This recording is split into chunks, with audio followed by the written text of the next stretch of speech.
अभी चर्चा चल रही थी कि बहुत हिंसा फैल रही है। और दूसरी बात, कई लोग ना हिंसा और अहिंसा में थोड़ा इसकी सही परिभाषा न जानने के कारण भी थोड़ी परेशानी है। क्या है कि पहले अपने यहाँ पर हिंसा क्या कहा गया है, तो उसको सीधा साधा कह दिया है, प्रमत्त योगात् प्राण व्यपरोपणम हिंसा। प्रमाद के योग से, यानी हम अपने प्रमाद क्या कहना, असावधानी से, इसके योग से जो हम किसी भी प्राणी का प्राण हरण करते हैं वो हिंसा कहलाती है। अच्छा, अब दूसरी बात हिंसा के, देखो हमारे भगवान महावीर या जो भी आचार्य हुए बहुत मनोवैज्ञानिक थे।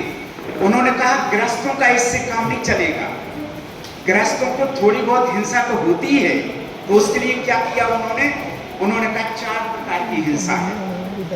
एक आरंभी हिंसा, एक उद्योगी हिंसा, एक संकल्पी हिंसा और एक विरोधी हिंसा।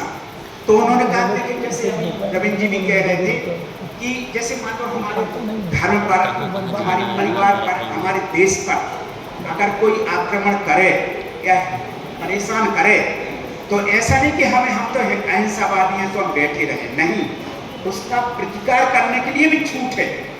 और उसको विरोधी हिंसा के अंतर्गत रखा गया कि वो गृहस्थ लोग जो हैं वो विरोधी हिंसा का त्याग पूरी तरह नहीं कर सकते मात्र। और उद्योग, अब व्यापार धंधे में भी हिंसा होती है, तो उसकी भी कहा है कि एक सीमा तक उसकी भी छूट हो सकती है। और आरंभी, अब हम लोग घर गृहस्थी वाले हैं, झाड़ू बुहाई करना, अनाज में कीड़े पड़ जाते हैं, तो ये इन सब चीज़ों से हम लोग बच नहीं सकते गृहस्थ लोग। तो उन्होंने आरंभी हिंसा के अंतर्गत इसको रखा और कहा कि देखो, केवल पूरी तरह से अगर त्याग 4 हिंसाओं में पूरी तरह से त्याग, केवल एक संकल्प हिंसा का पूरी तरह से त्याग करना है। संकल्प हिंसा क्या है, यानी जानबूझकर किसी जीव को मारना। और बाकी की जो दूसरी 3 प्रकार की हिंसा है, उसको तो किसी एक मर्यादा पूर्वक, एक सीमा के अनुसार वर्ज्य है और एक त्याज्य है, त्यागने योग्य है।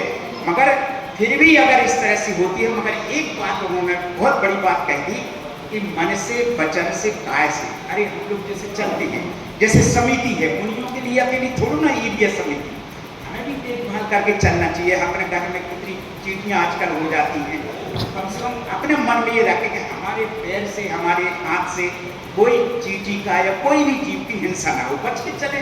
उसमें है क्या दिक्कत, कोई बात नहीं। और पानी भी जैसे अपन लोग पीते हैं, तो पानी हो, कई लोग कितना पानी बहा देते हैं, कितना काम का। तो ये कई चीजें बतलाई हैं।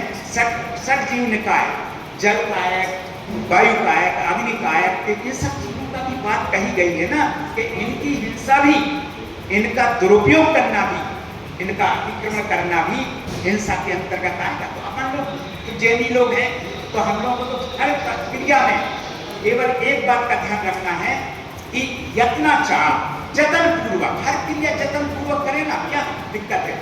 जैसे हम एक बार सुधा सागर महाराज जी कह रहे थे, कोई गया, कोई उनसे प्रश्न करने लगे कि महाराज जी हम लोग नहाते हैं तो कितना पानी बहता है, उसमें भी तो हिंसा होती है।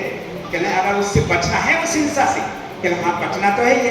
कहले तो ये सोचो कि हमें जिन्हें भगवान की पूजन करने जाना है तो बिना शुद्धि पूर्वक तो जाएंगे नहीं, इसलिए नहाना है। भगवान लक्ष्य रखो ऊंचा, समझ गए ना। अगर हम ये लक्ष्य रखते कि भगवान की पूजा करना, नहाना है, कहना उतनी हिंसा नहीं लगेगी। तो ये चीजें, कई चीजें बहुत विवेक की बातें हैं। अपना धर्म जो है विवेक का धर्म है, हर चीज में विवेक बात कही गई है। तो इन सब बातों के समय कम है। अब मैं अपनी बात को विराम देता हूँ।